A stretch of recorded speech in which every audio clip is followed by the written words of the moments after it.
الله أكبر الله أكبر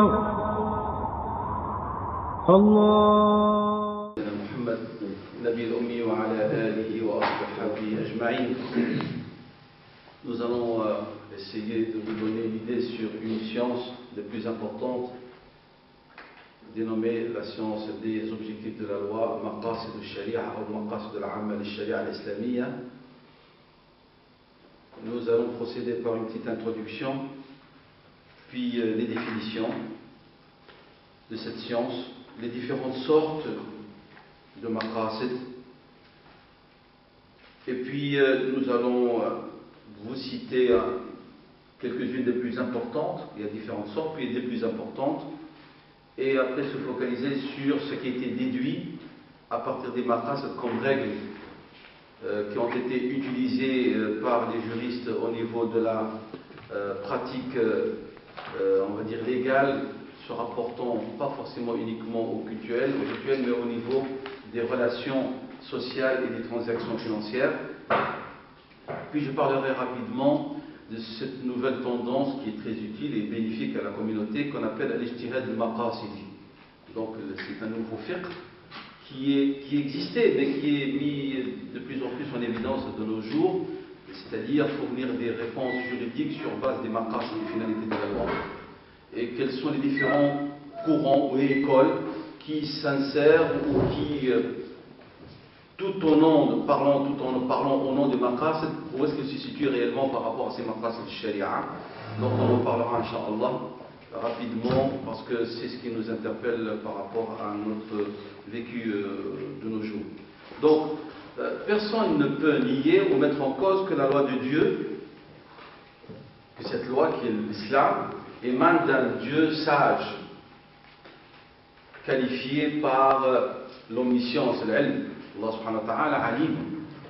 Mais en même temps, notre Dieu que nous adorons, parmi les qualificatifs, parmi les attributs qu'il s'est attribué, la sifa, l'attribut de al-hikmah. Allah hakim.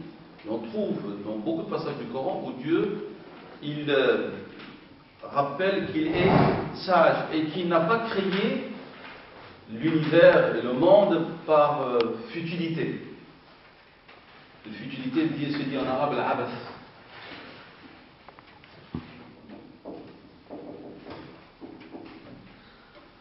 Il y a une hikmah qu'appellent les théologiens, ils disent qu'il y a une illa ra'iyya. Il y a une illa ra'iyya. Illatun ra'iyyatun. Bien que Dieu n'a pas besoin, subhanahu wa ta'ala, lorsqu'il agit, de justifier ou de motiver ce qu'il fait. Parce que, par essence, Dieu n'agit pas futilement. Tout ce qu'il fait, il est sagesse. Tout ce qu'il fait, il a une finalité. Al-ghaya, ça veut dire une finalité. Il y a une cause que Dieu recherche, mais Dieu n'est pas obligé de motiver. Nous, lorsqu'on fait quelque chose, on doit la motiver. Dire pourquoi. Mais Allah, il n'a pas besoin. Pourquoi? Parce qu'il est toute sagesse. Il agit par science. Et cela fait partie de son essence, subhanahu wa ta'ala. C'est clair? Donc personne ne peut mettre en cause cette notion-là, que nous adorons un Seigneur parfait, omniscient, sage, et que tout ce qu'il fait, il a une raison. Vous pouvez mettre comme référence la sourate des croyants, Al-Mu'minun, le verset 115, dans lequel Dieu dit, subhanahu wa ta'ala, Afahasibtum annama khalaqnakum abathan. Vous croyez qu'on vous a créé inutilement? Donc la sourate Al-Mu'minun, le verset 115, et vous avez la même chose dans la sourate 21, Al-Anbiya, le verset 16. وَمَا خَلَقْنَا السَّمَاءَ وَالْأَرْضَ وَمَا بَيْنَهُمَا لَاعِبِينَ. On n'a pas créé les cieux et la terre, ce qu'il y a entre eux, pas comme ça, divertissement. Il y a une raison, il y a une cause. C'est-à-dire qu'il y a une sagesse sous-jacente derrière la création. Tout l'agir de Dieu, toutes les actions de Dieu, ce sont des actions qualifiées par la sagesse et par l'utilité. Ce qui n'est pas forcément le cas de l'action de l'homme. Donc Allah subhanahu wa ta'ala hakim. Allah subhanahu wa ta'ala aussi a envoyé des messagers qui avaient pour mission la transmission, l'avertissement et l'annonce de la bonne nouvelle. Pas uniquement l'avertissement, il y a une transmission, tablir, indar ou al-bishar, et l'annonce de la bonne nouvelle.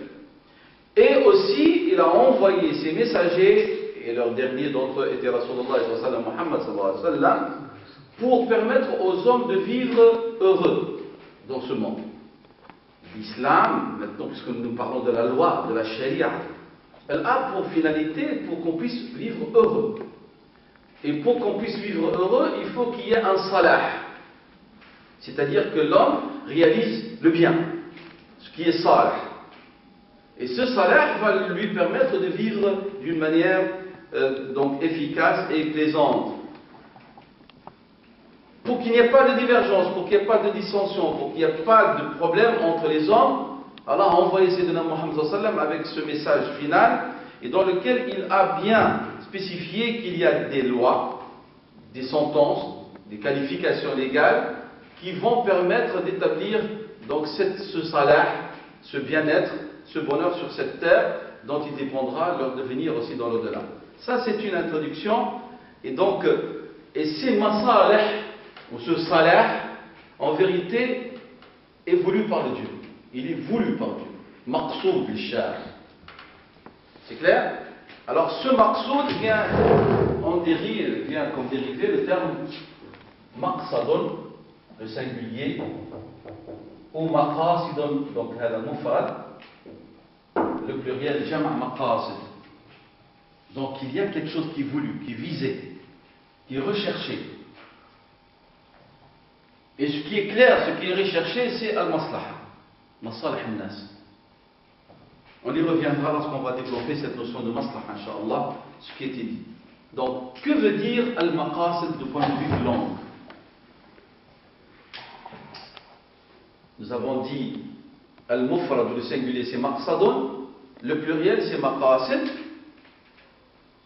et il en dérive aussi le terme maqsoud, ce qui est recherché, ce qui est visé. On dit que ce terme signifie ce que l'on se propose comme but, comme finalité à laquelle tend notre volonté.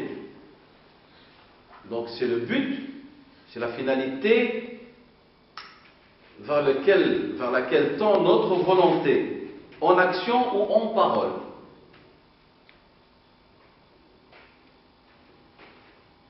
Et en arabe, on appelle qasdun ou al-maqsadou, qui a pour synonyme al-hadafou, le but, toute chose qui est élevée.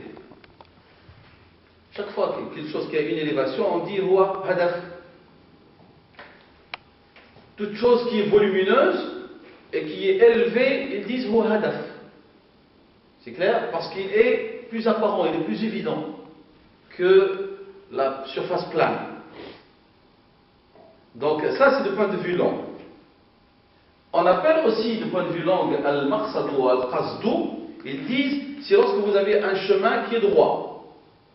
Un chemin qui est droit, mustaqim, on dit huwa maqsad ou qasdun.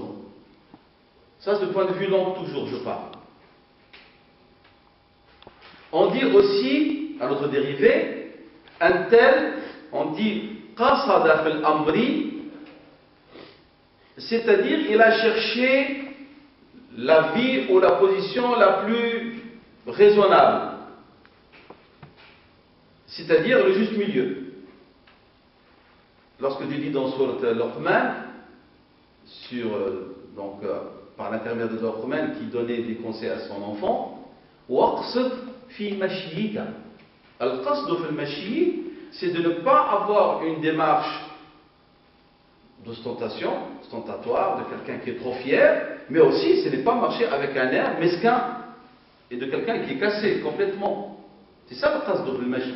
Avoir une démarche qui démontre qu'il y a quand même quelqu'un qui a une certaine présence, sans que ça dépasse les limites pour aller vers le takabbur, une démarche de quelqu'un d'orgueilleux.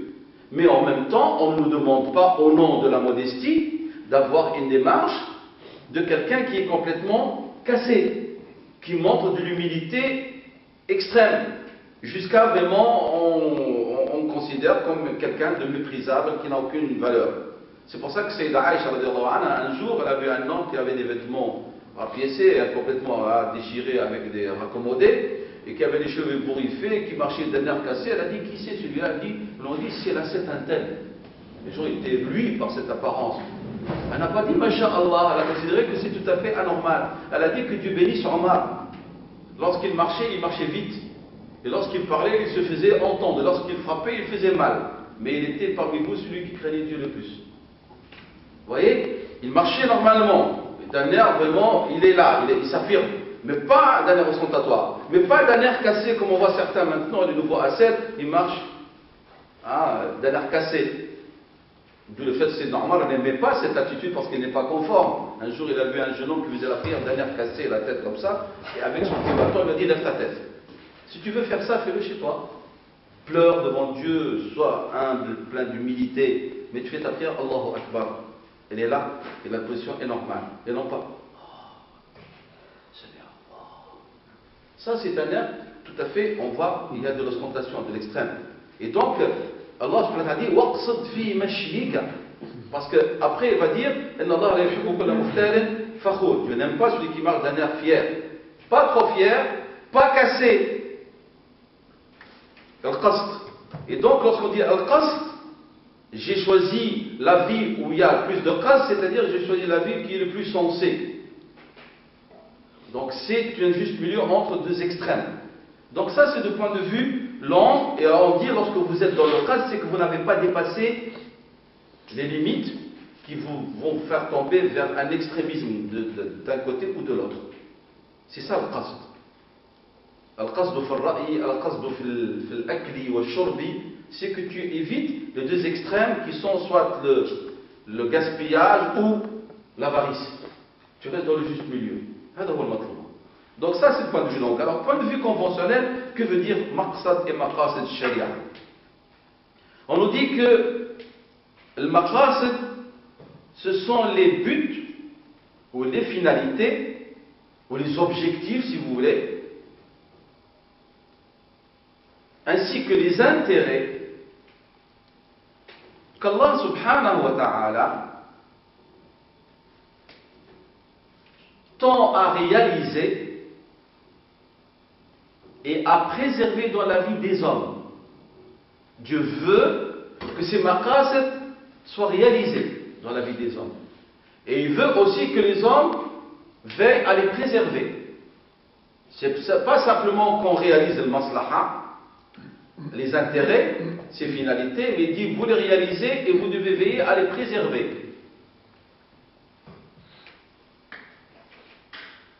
Donc il y a d'un côté, la loi, elle est qualifiée comme étant une loi qui a des objectifs, des finalités, des intérêts, et en même temps, cette loi, elle veut que ces objectifs, ces finalités, ces intérêts soient réalisés dans notre vie, donc par les personnes responsables, par les mukallafoun, et que ces personnes responsables, qui sont les musulmans responsables, ils doivent veiller aussi à les préserver.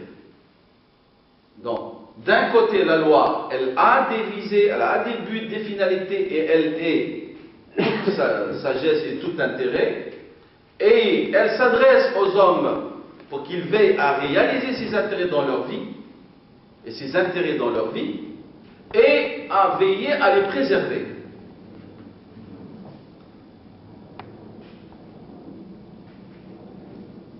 Alors, c'est quoi le maqasid? Alors, si on regarde par une lecture inductive du texte de la loi, par l'istiqra, c'est quoi le maqasid? Ils nous disent, ce sont des règles générales,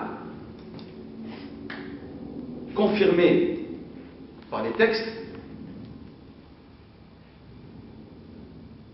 qui nous indiquent les buts recherchés par la loi. Et ces règles de base sont les repères, donc représentent des repères, des références aux érudits, ainsi que, donc soit pour prononcer des avis juridiques ou des fatawas, quand il y a divergence C'est-à-dire, elle est le dernier refuge. Vous savez très bien que lorsqu'on va faire de l'ijtihad, on va user ce qu'on appelle la méthodologie du droit, usul fiqh, qui a fixé comment on doit aller chercher dans le Coran ou dans la Sunna de Rasulullah sallallahu alayhi wa sallam, ou par le biais du consensus, l'ijma', ou par le biais de l'analogie ou d'autres sources de la loi qui sont sujets de divergence, comme la notion de l'intérêt relâché, ou comme le raisonnement analogique, ou comme sadd al-dhara'a. Tout ça, ce sont des sources de la loi secondaire sur lesquelles il y a des gens, certains les acceptent, d'autres non. En plus des cas qui sont sujets d'accord, qui sont Qur'an, Sunna, Ijma', Qiyas. Parfois, on ne trouve pas d'accord. Alors, qu'est-ce qu'on dit? Mais il y a quelque chose qui est sujet d'accord. C'est les buts de la loi. Aucun savant de l'islam ne contredit qu'il y a des buts, et que ces buts, ils sont là, ils sont évidents. Par exemple, que la loi de Dieu cherche l'intérêt des gens. Ça, c'est quelque chose sur lequel il y a un accord. Nous avons dit des gens, pas d'un groupe sur le compte de l'autre. Le maslaha al-shar'iyya, c'est une maslaha permanente et qui doit réaliser le bien-être de tout le monde. Et alors, le juriste, lorsqu'il va faire un avis, il va se prononcer un avis juridique et qu'il ne trouve pas de refaire, qu'il ne trouve pas de texte, qu'il ne trouve pas de possibilité de faire l'analogie, qu'est-ce qu'il va faire? Il va se référer à ce but-là, qui s'appelle maslaha. Et à partir de la maslaha, il va donner un avis à la communauté. Mais tout en veillant que cet avis qu'il va donner, sur base de la maslaha, ne doit pas être en opposition avec la loi de Dieu et ne doit pas uniquement chercher l'intérêt d'une minorité. Il doit chercher l'intérêt de tout le monde et c'est un intérêt permanent. Voilà, il a considéré le maslaha, donc il a travaillé sur base de la maslaha. C'est pour ça qu'on vous dit, l'ijtihad, parfois il y a des frères ou des sœurs qui nous disent on aimerait bien que vous nous donniez la réponse de l'islam et donnez-nous aussi l'argument inversé ou un hadith du prophète. Mais l'ijtihad n'est pas fait uniquement sur base du Coran et du hadith. L'ijtihad se fait sur base aussi de l'esprit de la loi et des finalités de la loi. L'érudit, il donne un avis en se référant à l'esprit de la loi, en se référant à une finalité de la loi. Et sur cette base de cette finalité, il donne un avis juridique. Je l'avais cité le matin, le compagnon qui a déduit de l'esprit de la loi à travers ce qu'il a vu faire et comment a vu agir le prophète sallallahu alayhi wa sallam, que l'islam a comme finalité la recherche de la facilité. La taysir, ce n'est pas une religion qui cherche la rigueur contraignante, accablante. Ce n'est pas dans l'esprit de la loi. Parce que notre prophète, chaque fois qu'il avait à choisir quelque chose pour sa communauté, il choisissait pour elle ce qui est le plus aisé. Et donc, à partir de là, il s'est donné la permission de rompre sa prière, on a vu. Il a dit, si je laissais ma jument partir, là, moi, je vais rentrer tard, et même peut-être le chemin est dangereux, ma famille va s'inquiéter. Alors c'est pour ça que j'ai considéré que j'avais le droit d'arrêter ma prière, et que le fait de rattraper ma jument est une excuse légale pour la rupture de ma prière. Sur quoi il s'est basé? Sur une finalité de la loi qu'il a déduit de ce qu'il a vu de l'agir permanent de Rasulullah sallallahu alayhi wa sallam. Donc ça mais c'est un argument solide. On ne va pas dire que tu n'as pas avancé un verset ni un hadith, alors ton avis n'a pas de fondement. Pas du tout.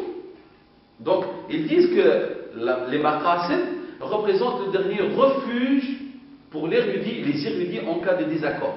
S'ils ne trouvent pas de solution, donc, et ils disent qu'on peut le considérer aussi al-maqsad, la finalité peut être considérée aussi comme le moyen qui va permettre le tarjih, de faire la balance entre les avis divergents aussi.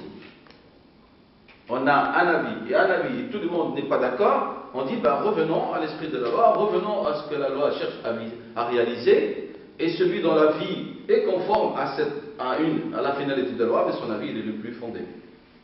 Donc elle est un moyen pour trancher, aussi en cas de divergence.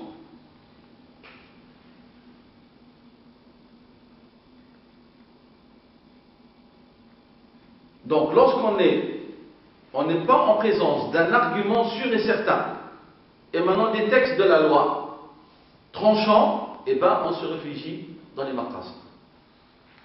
Ça c'est la manière si vous voulez, de base qui a permis de définir ce qu'est le maqasid et leur utilité.